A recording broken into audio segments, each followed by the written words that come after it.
Right, so hey guys, in this video I'm going to show you how to uninstall an application or a software on your Windows 11 PC.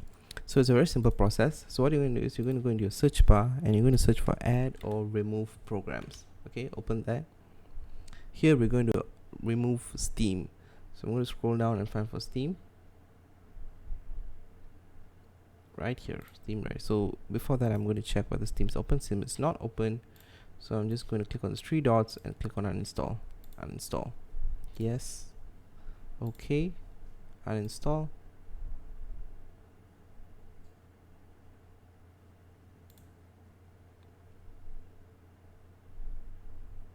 Completed. Click on close. And voila. Steam is uninstalled. And this is a clean uninstall.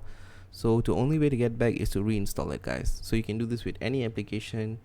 And yeah, I hope this video helped you to uninstall any application you wanted to uninstall. So yeah, thanks for watching, folks.